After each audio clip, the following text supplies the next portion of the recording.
Assalamualaikum warahmatullahi wabarakatuh. Hello everyone and welcome to the project information system. So today we are going to talk about one of the important knowledge area within the project management book. Tujuan dari video ini adalah untuk membantu kalian memahami tentang project time management. Project time management. Project time management sekarang di dalam PM Book 6 disebut sebagai project schedule management. Tapi pada intinya masih sama, yaitu proses di mana tujuannya adalah untuk dapat memanajemen project dari segi waktu.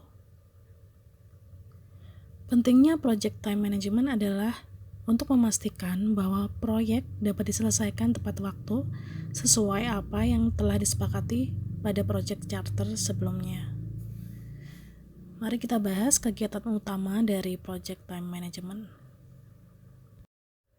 Project time management process ada 6 proses, yaitu defining activity, sequencing activity, estimating activity resource, estimating activity duration, developing the schedule, kemudian controlling the schedule.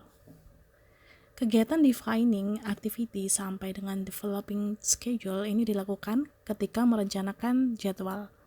Sementara controlling dijalankan seiring dengan proses eksekusi proyek dan nantinya ada kaitannya dengan fungsi monitoring dan controlling. Akan saya jelaskan sekilas-kilas terlebih dahulu sebelum nanti kita bahas lebih lanjut lagi. Defining activity di sini adalah merinci berbagai kegiatan yang diperlukan untuk menyelesaikan setiap paket pekerjaan atau work package secara lebih spesifik. Work package itu apa? Work package adalah kegiatan yang paling spesifik dari WBS.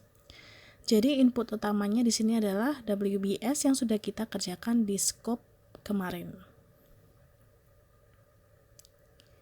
Di dalam WBS belum ada activity-activity yang lebih rinci, masih dalam work package, jadi belum di breakdown menjadi aktivitas-aktivitas lagi.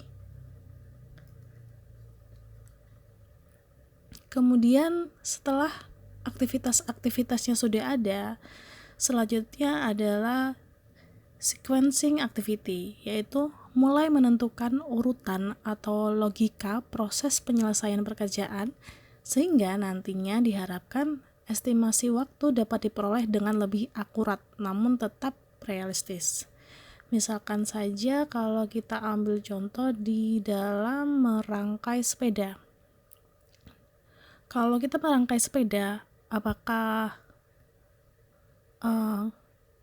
kita mulai dari rantainya dulu atau bodi sepedanya dulu? Secara logis kita akan mulai dari bodi sepeda dulu, baru kemudian mungkin dari setir, roda, baru yang terakhir mungkin bisa mengerjakan rantainya. Tidak mungkin awal-awal kita harus mengerjakan rantai terlebih dahulu. Itu agak tidak logis aja. Setelah kita merinci aktivitas-aktivitasnya dan kita urutkan aktivitas-aktivitas proyek tersebut, selanjutnya adalah kita mulai mengestimasi resource. Jadi kita mulai mengestimasi sumber daya apa saja yang akan kita gunakan nanti, yaitu mulai dari alat-alatnya, bahannya, engineer-nya, dan di sini kita juga mulai mengestimasi kira-kira kapan alatnya itu datang atau tersedia, atau bahan-bahannya kapan tersedianya, kemudian resource-nya, orang-orang yang bisa mengerjakan itu bisanya kapan, dan apapun yang dibutuhkan untuk membangun produk sehingga memenuhi ruang lingkup kualitas yang telah disepakati sebelumnya. Setelah kita sudah mengurutkan aktivitas-aktivitas project tadi, lalu selanjutnya adalah kita mulai mengestimasi activity duration. Kita mulai mengestimasi lama waktu dari tiap-tiap aktivitas. Di sini kita harus berhati-hati, jangan sampai waktu yang kita tentukan tidak sesuai dengan research. Katakanlah sebagai project manager ingin satu activity, misalnya kita ambil contoh tadi merangkai sepeda, bisa diselesaikan dalam waktu setengah jam. Tapi kenyataannya adalah tukangnya bisa mengerjakan dalam waktu 2 jam. Kalau dipaksakan diselesaikan dalam waktu setengah jam, bisa jadi ada yang tidak beres dengan pengerjaan itu. Misalnya mungkin setirnya kebalik atau rodanya lupa dipasang, sehingga itu malah bikin 2 kali pengerjaan, butuh 2 kali pengerjaan lagi. Jadi membuang-buang waktu. Tapi jangan sampai juga kita menentukan waktu terlalu berlebihan. Misalnya kita membuat aktivitas memasang skrup dibuat dalam waktu 1 jam. Itu terlalu berlebihan. Atau kita buat durasi memompa ban itu dalam waktu 5 jam. Itu mau mompa roda apa mompa balon udara, jadi terlalu berlebihan. Jadi itu nggak boleh berlebihan, atau kekurangan juga nggak boleh. Jadi harus pas dan masuk akal dalam estimasi waktu, karena ini akan mempengaruhi cost juga. Setelah kita mengestimasi durasi dari tiap-tiap activity, berapa lama waktu yang dibutuhkan dari tiap-tiap activity, selanjutnya adalah kita mulai menyesuaikan ke dalam kalender. Kita lihat apakah ada tanggal merah atau mungkin itu hari Sabtu atau Minggu, itu libur atau tidak. Itu kita harus sesuaikan. Jangan sampai kita sudah bikin perencanaan sedemikian rupa tapi ternyata lupa startnya kita mulai di saat cuti bersama hari raya. Pasti itu akan susah untuk menjalankan proyek tersebut. Resource-nya mungkin tenaga kerjanya akan protes nanti. Jadi hari libur, jam kerja kita itu harus memperhitungkan juga. Jangan sampai kita memperkerjakan engineer selama 24 jam sehari. Kemudian selanjutnya adalah controlling schedule. Controlling the schedule ini yaitu kita mulai mengendalikan dan menyesuaikan jadwal proyek. Jadi di sini kita memastikan bahwa proyek itu berjalan sesuai dengan jadwalnya. Monitoring schedule ini juga penting. Jadi kalau nanti terjadi hal-hal yang tidak diinginkan, itu bagaimana? Terus kalau waktu pengerjaannya tuh molor, nanti itu harus bagaimana? Kalau tiba-tiba juga ada bencana kayak sekarang, itu ada bencana pandemi kayak sekarang yang harus memaksakan kita untuk stay di rumah, itu bagaimana? Nah, itu nanti ada hubungannya sama risk project management. Nanti kita akan belajar lebih lengkapnya di bab project risk management.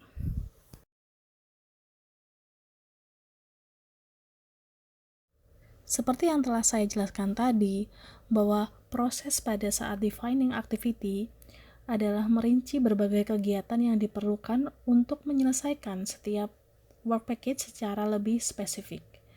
Di sini kita mengidentifikasi aktivitas secara spesifik dan memberi penjelasan pendukung untuk memahami semua pekerjaan yang harus dilakukan, sehingga kalian dapat mengembangkan perkiraan biaya dan durasi yang lebih realistik. Jadi di sini adalah inputan utamanya yaitu WBS. Kita ambil work package yang telah kita buat di WBS sebelumnya, kemudian kita breakdown lalu dipecah-pecah dalam aktivitas-aktivitas. Di dalam WBS itu sudah memiliki banyak work package yang dengan target dan penanggung jawab dan tim spesialis dari masing-masing work package. Dan setiap work package tadi memiliki hasil kerja yang dapat diukur dan dapat diverifikasi. Proses breakdown aktivitas-aktivitas ini sebaiknya dilakukan oleh orang yang profesional. orang-orang yang betul-betul memahami pengerjaan pembangunan produk tersebut. Output yang dihasilkan dari proses defining activity adalah activity list, activity attributes, milestone. Activity list adalah daftar kegiatan yang nantinya akan dimasukkan ke dalam schedule project. Di antaranya adalah nama aktivitas, kemudian nomor aktivitas, dan deskripsi singkat tentang aktivitas tersebut. Activity list ini dibuat berdasarkan WBS dan WBS Dictionary. Sedangkan kalau atribut aktivitas itu memberikan lebih banyak informasi dengan mengidentifikasi beberapa komponen yang terkait dengan setiap aktivitas, seperti deskripsi aktivitas, aktivitas pendahulunya, terus aktivitas yang mengikuti, kemudian hubungan logis antara aktivitas. Terus ada lagi hal yang mempercepat, yaitu lead, dan yang mungkin akan memperlambat aktivitas tersebut atau disebut dengan lag. Kemudian persyaratan sumber daya yang dibutuhkan. Kemudian ada lagi tantangan dan hambatan serta asumsi. Nah, atribut activity tadi dapat digunakan untuk mengidentifikasi resource atau orang-orang yang nanti bertanggung jawab mengeksekusi suatu pekerjaan. Milestone list. Milestone list di sini adalah suatu bentuk penanda pekerjaan yang menunjukkan bahwa pekerjaan yang dimaksud itu sudah selesai. Milestone digambarkan dengan nilai durasi 0, jadi tidak memiliki durasi. Milestone list merupakan titik pencapaian di mana aktivitas A, aktivitas B itu dimulai atau sudah selesai.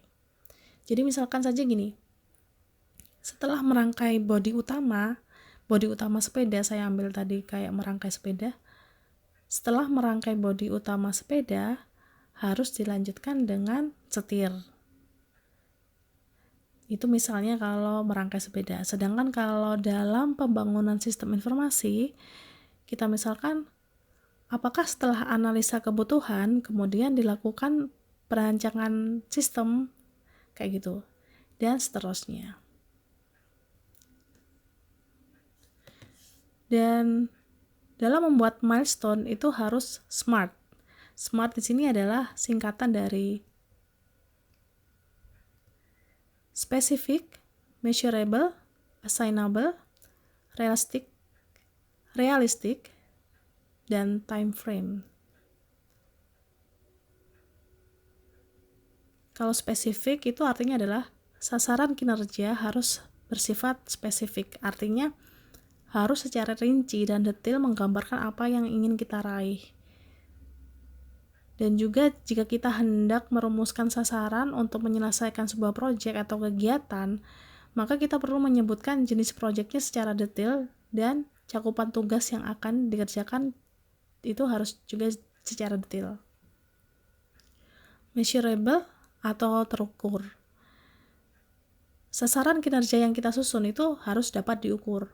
Ukuran yang dicantumkan yaitu bisa berupa volume, rupiah, persentase, atau angka nominal. Assignable artinya adalah target yang ditetapkan masih bisa dicapai dengan dukungan sumber daya yang tersedia. Realistik yaitu ya harus realistis. Jadi sasaran kinerja yang ditetapkan itu harus bersifat realistis. Realistis dengan tugas pokok dan tanggung jawab yang diemban oleh pegawai. Kemudian time frame, artinya adalah sasaran kinerja yang kita susun itu harus memiliki target waktu yang jelas. Kapan proyek atau kegiatan ini harus selesai itu harus jelas. Apakah minggu pertama atau minggu kedua di bulan ini, ataukah minggu terakhir di bulan depan. target waktu ini juga bisa diterapkan pada pekerjaan-pekerjaan yang bersifat rutin. Misalnya, kapan laporan bulanan harus selesai tiap bulannya, atau kapan saja proses pemeliharaan rutin harus dilakukan, dan sebagainya. Proses selanjutnya adalah sequencing activity. Sequencing activity adalah proses mengidentifikasi dan mendokumentasikan hubungan antara setiap activity project. Manfaat dari proses ini adalah ia dapat mendefinisikan urutan logis pekerjaan untuk mendapatkan efisiensi yang terbesar. Jadi tujuannya adalah agar dapat meninjau kembali kegiatan yang harus dikerjakan dan menentukan keterkaitan kegiatan satu dengan kegiatan yang lainnya. Jadi bisa mengetahui urutan kegiatan. Untuk menentukan keterkaitan antara satu aktivitas dengan aktivitas yang lain, itu kalian harus bisa menggunakan critical path analysis. Nanti akan saya jelaskan juga di bab ini tentang critical path analysis. Kemudian ada 3 tipe dari dependensi, yaitu sebenarnya ada 4 tipe dari keterkaitan, yaitu mandatory, kemudian discretionary, kemudian eksternal dan internal. Untuk lebih jelasnya nanti akan saya jelaskan di slide di PDM. Setelah kita menetapkan sequence activity, kita bisa menggunakan schedule tools, yaitu network diagram. Network diagram ini berguna untuk melihat urutan aktivitas. Jadi, susunan urutan dari setiap work package atau paket pekerjaan dan aktivitas ditampilkan dalam satu rangkaian diagram yang lebih mudah untuk dipahami. Dengan activity network diagram, kita dapat melakukan analisa terhadap jadwal waktu penyelesaian proyek. Kemungkinan kapan selesainya proyek itu kita bisa menganalisa. Kemudian jika ingin melakukan percepatan, kita juga bisa menganalisa pengaruhnya ke biaya itu bagaimana, dan sebagainya. Kemudian ada 2 metode untuk menggambarkan activity network diagram, yaitu yang pertama adalah activity on arrow dan activity on node. Activity on arrow yang mana adalah kegiatan atau aktivitasnya itu digambarkan pada garis diagram, dan node-nya merupakan lambang suatu peristiwa. Sedangkan pada activity on node atau disingkat jadi EON atau disebut juga sebagai PDM, yaitu Precedence Diagram Method, itu aktivitasnya digambarkan pada node dan garisnya itu adalah hubungan logis antara setiap aktivitasnya atau kegiatannya. Jadi bedanya adalah activity on arrow itu aktivitasnya ada di panahnya, sedangkan kalau activity on node itu aktivitasnya digambarkan pada node-nya. Seperti yang telah saya sebutkan tadi, activity on node disebut juga precedence diagram method. Ini adalah teknik di mana yang digunakan untuk membangun network diagram itu aktivitasnya diwakili oleh node dan secara grafis dihubungkan oleh satu atau lebih garis hubungan logis untuk menunjukkan urutan aktivitas. Keterkaitan antara masing-masing aktivitas, dari aktivitas pendahulu kemudian ke aktivitas penerus dalam proyek itu dapat digolongkan menjadi 4 golongan, yaitu finish to start, kemudian finish to finish, start to start, kemudian start to finish. Finish to start itu adalah kegiatan A selesai baru kemudian dilanjutkan dengan kegiatan B. Finish to finish itu adalah ketika kegiatan A selesai, maka kegiatan B juga dapat selesai. Start to start itu adalah kegiatan A dimulai sehingga kegiatan B juga bisa dimulai. Start to finish itu adalah kebalikan dari finish to start, yaitu kegiatan A dimulai sehingga kegiatan B dapat diselesaikan. Sebelumnya tadi saya menyebutkan ada 4 tipe dependence, yaitu mandatory, discretionary, internal, dan eksternal. Di sini saya akan menjelaskan 4 unsur itu, yaitu kalau mandatory itu adalah ketika antara kegiatan A dan kegiatan B itu dapat terjadi karena sifat mandatory. Jadi maksudnya di sini adalah mandatory itu hard logic, yaitu kegiatan A secara teknis harus selesai sebelum kegiatan B dimulai. Jadi kayak kewajiban gitu. Jadi harus wajib selesai sebelum kegiatan B dimulai. Atau bisa juga bersifat discretionary, yaitu bersifat pertimbangan. Pertimbangan didasarkan pada pengalaman tim, yaitu ketika kegiatan A sebaiknya itu harus selesai sebelum kegiatan B dimulai. Itu berdasarkan pertimbangan dan pengalaman tim. Selanjutnya yaitu external dependence, yaitu keterkaitan dengan faktor luar.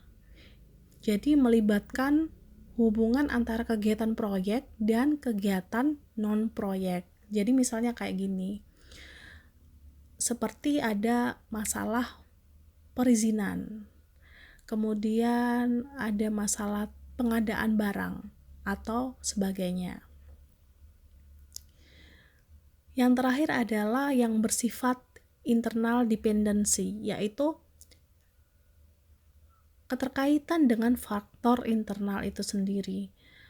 Jadi melibatkan hubungan antara kegiatan proyek dan umumnya itu dapat dikendalikan oleh tim proyek. Misalkan saja gini,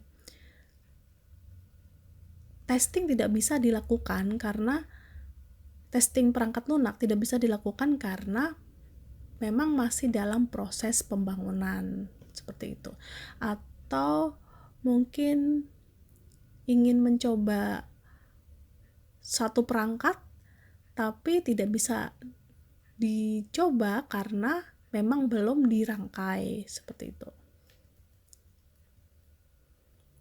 Selain itu ada lagi 2 jenis hubungan antara pekerjaan atau aktivitas, yaitu lag time, yaitu masa tenggang waktu. Jadi antara selesainya satu pekerjaan dengan dimulainya dengan pekerjaan lain itu ada jeda. Ini misalnya bisa terjadi pada saat yang mudah untuk dipahami adalah misal gini, ketika membuat pondasi bangunan itu kita tidak bisa langsung membuat dindingnya, memasang dinding. Setelah kita membuat pondasi, kita harus menunggu pondasi itu kering dulu.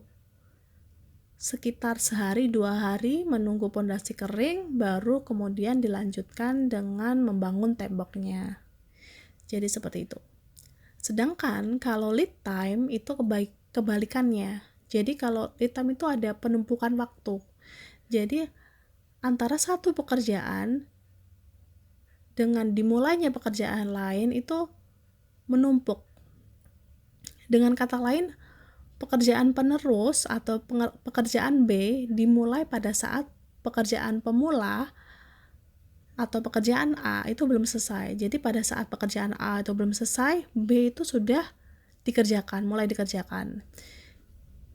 Jadi di sini pekerjaan bisa dilakukan secara paralel tanpa harus menunggu pekerjaan sebelumnya selesai. Sebelum kita beranjak ke proses time management estimating activity duration, kita harus mengestimasi sumber daya aktivitas terlebih dahulu. Jadi, sebagai manajer proyek harus mampu memperkirakan kebutuhan sumber daya manusia, kebutuhan material, dan peralatan. Selain itu juga perlu dilihat apakah sumber daya yang dimiliki itu sudah cukup tersedia di dalam organisasi atau perlu diperoleh dari sumber daya di luar organisasi. Jadi kapan ketersediaan bahan, alat, atau sumber daya manusia, itu di sini kita harus bisa memperkirakan kapan ketersediaannya. Kita harus juga bisa memperkirakan kira-kira resource-nya itu butuh berapa. Kemudian juga memperkirakan tingkat kesulitan dari suatu aktivitas.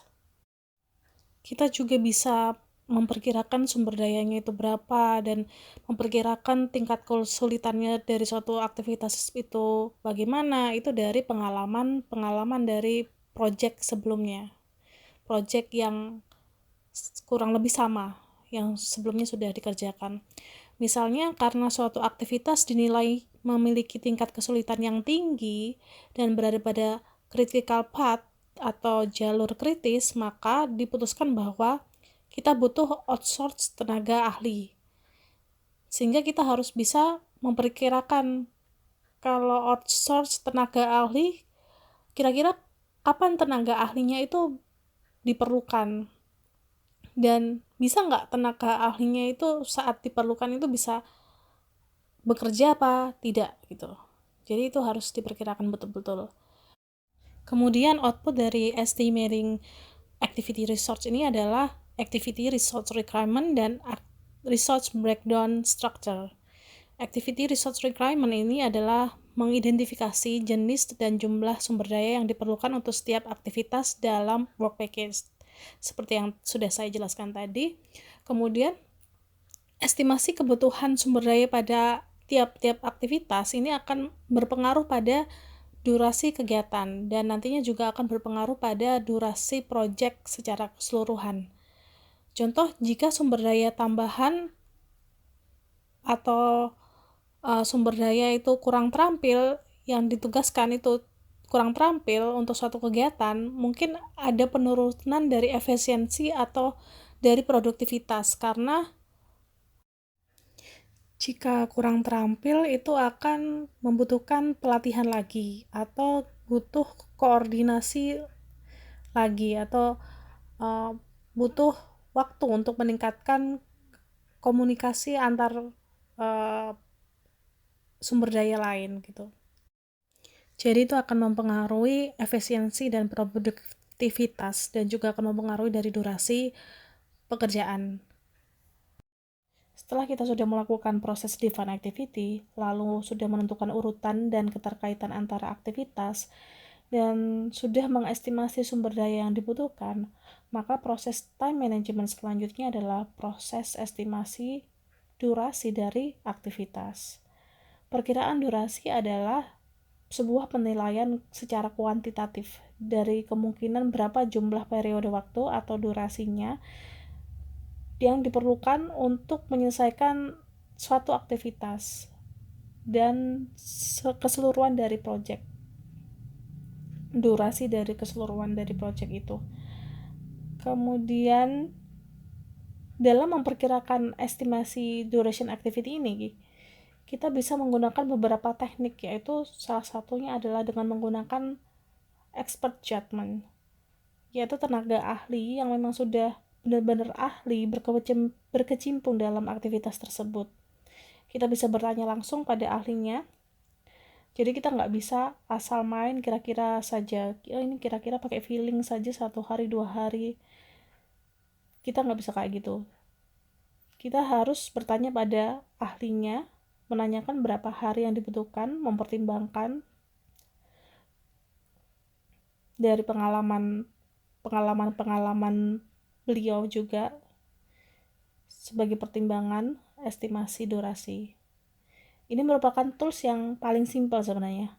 Tapi meskipun simpel, ini juga yang tools yang paling powerful yang bisa kita gunakan. Tools lain yang bisa kita gunakan untuk memperkirakan durasi aktivitas itu adalah estimasi analog. Estimasi analog ini merupakan teknik untuk menggunakan pengalaman data terdahulu. Jadi dari pengalaman-pengalaman terdahulu kita itu sudah punya histori kira-kira berapa lama yang dibutuhkan untuk menyelesaikan satu aktivitas. Estimasi analog ini menggunakan parameter dari proyek sebelumnya. Seperti saya yang sudah katakan baru saja bahwa kita menggunakan panduan dari proyek sebelumnya. Kita bisa menggunakan parameter durasi, anggaran, ukuran, berat, dan kompleksitasnya. Kalau di sistem informasi itu mungkin kompleksitasnya itu seperti apa, modul-modulnya, itu sebagai dasar untuk memperkirakan parameter atau ukuran yang sama untuk proyek yang akan kita kerjakan selanjutnya. Teknik lainnya adalah menggunakan estimasi parametrik. Jadi kita menggunakan kalau kita misalkan kayak gini, kalau kita ngecat tembok sekitar 3x3 meter itu lamanya 1 jam. Jadi kalau kita kira-kira, berarti kalau estimasinya, kalau satu ruangan yang berbentuk ada 4 sisi gitu, berarti kita butuh 4 kali 1 jam, berarti 4 jam pengecatan untuk satu ruangan. Itu kalau dari segi bangunan mungkin. Tapi kalau dari segi pembuatan website, kalau kita hitung pembuatan website itu dari satu per modul, jadi kita hitung saja per modul butuh berapa jam untuk menyelesaikan satu modul itu butuh berapa jam. Itu tinggal dikalikan saja jumlah modul yang dibutuhkan dan sebagainya. Tapi kelemahan dari teknik ini adalah karena kita tidak bisa juga menentukan satu modul itu dengan modul lain juga bisa berbeda gitu. Berbeda secara tingkat kesulitannya. Tapi ini juga bisa digunakan. Hanya saja kita harus mempertimbangkan tingkat kompleksitas dari modul yang akan kita kerjakan nanti. Tadi kita sudah membahas tentang teknik-teknik yang memiliki pengalaman-pengalaman sebelumnya, maksudnya punya data sebelumnya dari project yang kurang lebih sama, atau dari expert judgment yang punya pengalaman mengerjakan project yang kurang lebih sama juga. Namun terkadang kita bisa saja berada dalam situasi di mana kita tidak memiliki data dan informasi lengkap mengenai dari suatu kegiatan. Kita nggak punya histori sebelumnya, nggak punya pengalaman sebelumnya. Nah, di situasi seperti ini kita bisa menggunakan rumus 3-point estimate. Jadi rumus ini biasanya dipakai dalam program evaluation and review teknik, atau disingkat PERT. Penghitungan ini itu mempertimbangkan 3 perkiraan, yaitu perkiraan optimis, perkiraan pesimistik, dan mostly like, atau estimasi yang dianggap paling mendekati atau paling memungkinkan. Rumusnya adalah optimistic time plus 4 kali mostly like time plus pessimistic time, itu dijumlahkan dan dibagi 6. Saya ambil contoh mungkin contoh sebagai mahasiswa, karena kita sama-sama pernah jadi mahasiswa. Anda sedang jadi mahasiswa dan saya pernah jadi mahasiswa. Saya ambil saja contoh dari mahasiswa. Jadi kita ambil contoh, misalkan ketika mahasiswa diberikan satu tugas oleh dosen, dosen ingin memperkirakan berapa lama yang dibutuhkan mahasiswa untuk mengerjakan tugas. Misalnya kalau pesimistiknya itu adalah angka pesimis, jadi pesimistiknya mungkin 1 minggu karena dengan pertimbangan mahasiswa sedang banyak-banyaknya tugas dari mata kuliah lain. Lalu mostly like-nya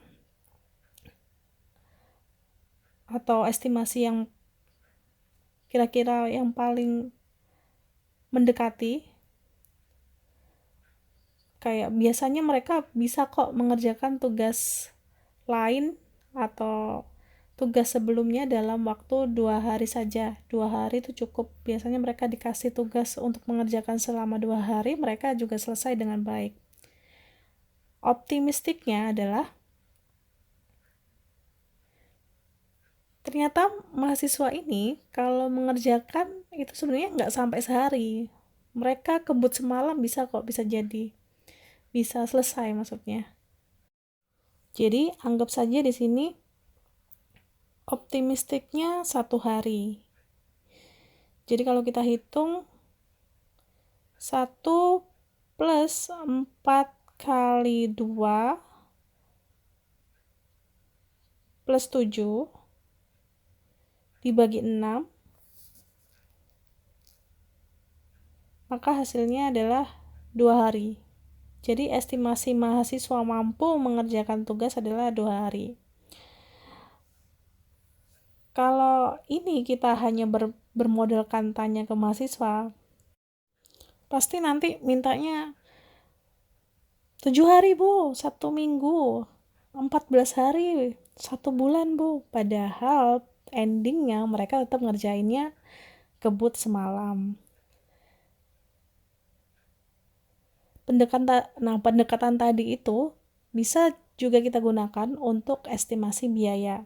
Nanti bisa kita lebih dalami lagi saat kita masuk dalam cost management. Proses time management selanjutnya adalah developing the schedule. Saat proses develop schedule, kita mulai menggunakan hasil dari proses manajemen waktu yang lainnya yang sebelumnya kita bahas, dari proses-proses lainnya itu kita gunakan untuk menentukan tanggal mulai dan berakhirnya proyek. Jadi manfaat utama dari proses ini adalah menghasilkan model jadwal yang realistik dengan tanggal yang direncanakan untuk menyelesaikan kegiatan proyek dari awal sampai akhir. Alat dan teknik yang paling penting yang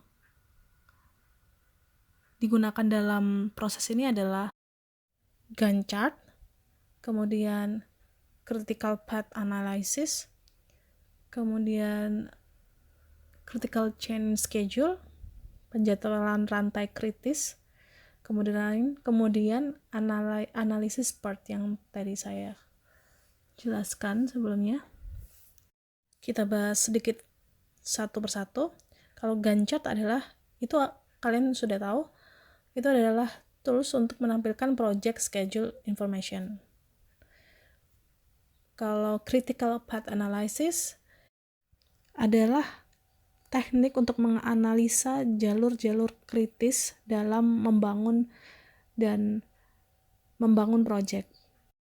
Dengan critical path analysis kita jadi tahu jalur-jalur mana yang riskan, jalur mana yang punya durasi waktu yang terlama, dan ini adalah jalur yang riskan. Teknik ini tuh sangat penting dalam pembangunan project dan juga dalam pengawasan project. Kemudian adalah critical chain scheduling, adalah teknik yang fokus pada keterbatasan sumber daya. Jadi ini adalah metode schedule method yang dimana dapat memungkinkan tim proyek untuk menempatkan buffer pada setiap jalur jadwal proyek demi memperhitungkan sumber daya yang terbatas. Jadi misalkan kalau ada sumber daya yang terbatas ini, tapi kita juga butuh untuk mempercepat durasi pada satu aktivitas yang lain gitu. Pada pekerjaan atau aktivitas yang tidak terlalu berat, kita bisa menggunakan multitasking. Jadi resource-nya, sumber dayanya itu bisa bekerja lebih dari satu pekerjaan dalam satu waktu. Jadi dia multitasking, sembari dia mengerjakan aktivitas A, dia juga bisa mengerjakan aktivitas B. Itu untuk mengatasi keterbatasan sumber daya. Kemudian part analysis seperti yang telah saya jelaskan di slide sebelum ini, yaitu analisa estimasi durasi dengan menggunakan perkiraan 3 poin untuk setiap kegiatan. Jadi part ini adalah suatu metode analisa yang dirancang untuk membantu dalam penjadwalan dan pengendalian proyek, khususnya pada proyek yang kompleks. Ini digunakan untuk menentukan jadwal kegiatan beserta anggaran biayanya, sehingga proyek dapat diselesaikan secara tepat waktu dan tepat biaya. Teknik ini juga sangat berarti untuk menentukan schedule risk dalam proses proyek. Berikut ini adalah contoh dari diagram PDM atau AON, Activity on Node. Jadi kalau kalian lihat dari diagram ini, di bagian yang ditebali atau di blok biru, itu adalah BEHJ, itu adalah durasi terpanjang atau bisa dikatakan sebagai jalur kritis.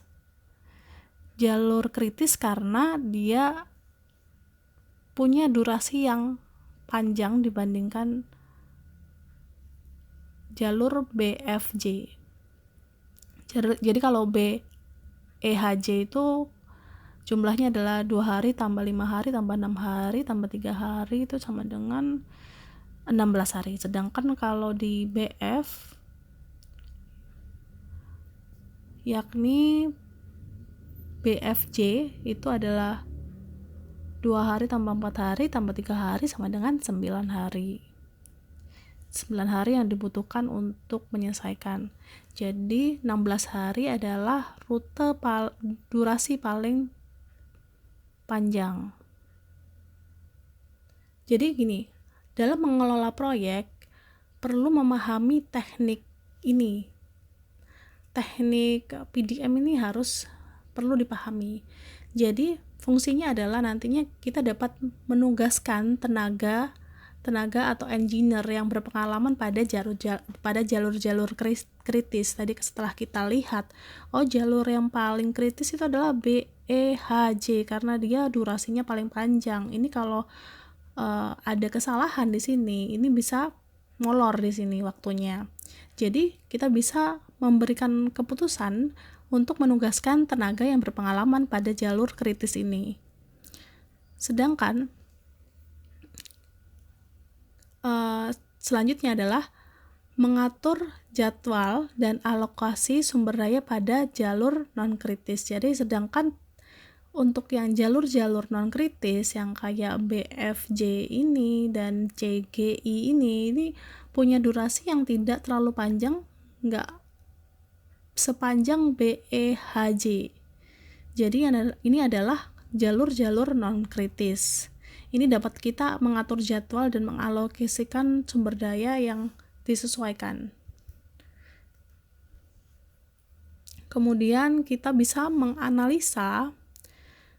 harus bisa menganalisa dampak dari perubahan, yaitu terutama pada jalur kritis. Ini jalur kritis kita harus bisa menganalisa perubahannya, dampaknya itu apa, dan kita harus bisa melakukan langkah-langkah mengantisipasi dari dampak perubahan itu. Kemudian karena pada jalur kritis ini memiliki durasi waktu yang sangat panjang, yang berbeda dengan jalur non-kritis, kita harus bisa mengejar waktu atau menambah waktu kerja atau menambah sumber daya agar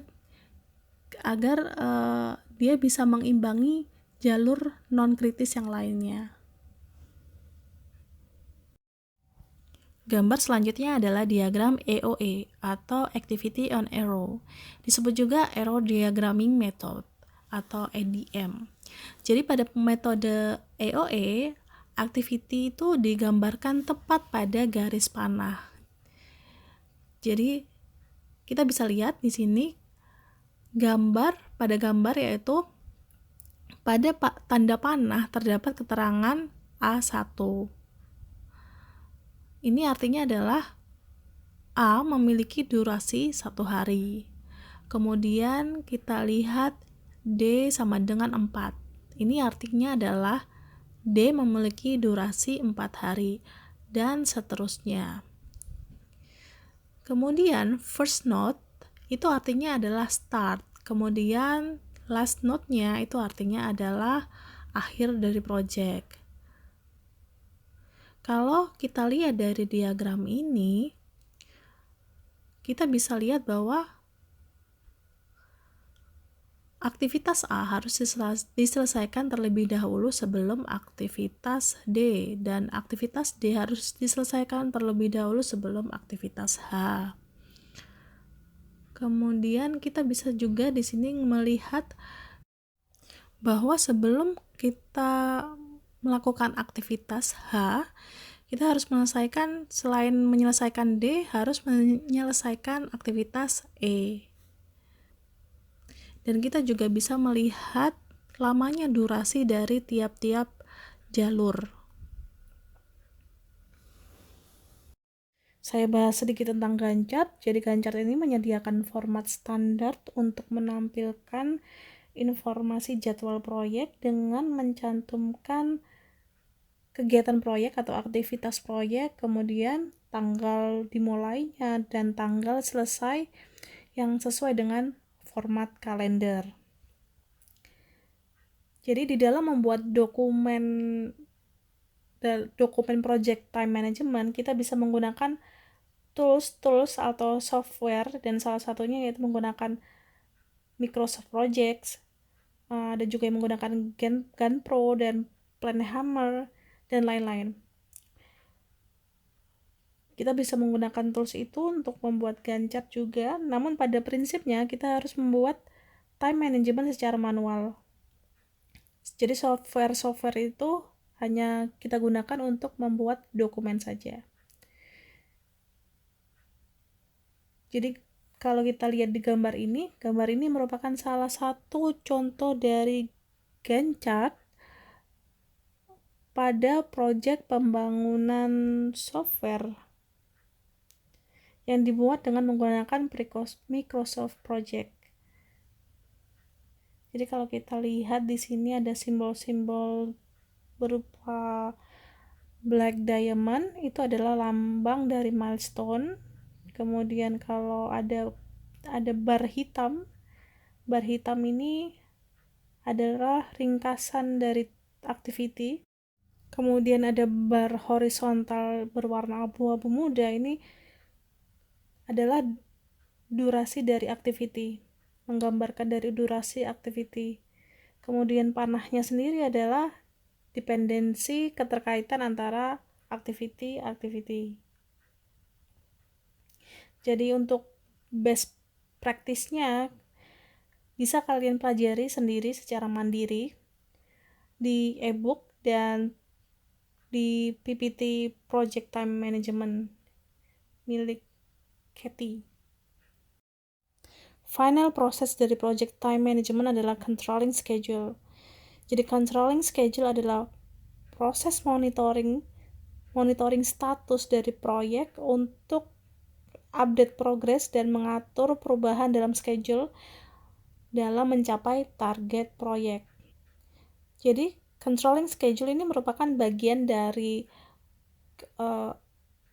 fase monitoring and controlling. Tujuan dari proses ini adalah, yang pertama, tujuannya adalah mengetahui status dari jadwal proyek, kemudian faktor yang dipengaruhi karena terjadinya perubahan jadwal. Jika terjadi perubahan jadwal, faktor-faktor apa yang dipengaruhi itu kita bisa tahu. Jadi jika terjadi perubahan dari jadwal itu, selalu ada faktor-faktor yang akan terkena imbas. Bisa jadi sumber daya, cost, time, dan lain-lain. Kemudian tujuan dari proses ini adalah menentukan jadwal yang berubah, kemudian mengatur perubahan jika terjadi perubahan schedule. Kita sampai di kesimpulan, jadi manajemen proyek adalah penerapan dari pengetahuan, keterampilan, tools, dan teknik pada aktivitas-aktivitas proyek supaya persyaratan dan kebutuhan dari proyek itu dan tujuan dari proyek itu dapat terpenuhi. Untuk mencapai itu, maka dalam setiap hal yang akan dikerjakan dalam proyek itu harus terjadwal. Proyek penjadwalan atau schedule project ini menyediakan rencana rinci yang mewakili bagaimana dan kapan proyek akan menghasilkan produk. Selain estimasi waktu, kita butuh perpaduan antara cost dan estimasi waktu agar suatu proyek dapat selesai tepat waktu pada saat yang sudah ditentukan. Pada waktu yang sudah ditentukan. Maka dari itu untuk selanjutnya saya akan menjelaskan tentang cost management di kesempatan berikutnya. Sekian dari video ini. Semoga bermanfaat. Terima kasih. Thank you everyone and stay healthy. Hope we will meet again when all flowers bloom. Wassalamualaikum warahmatullahi wabarakatuh. Bye bye.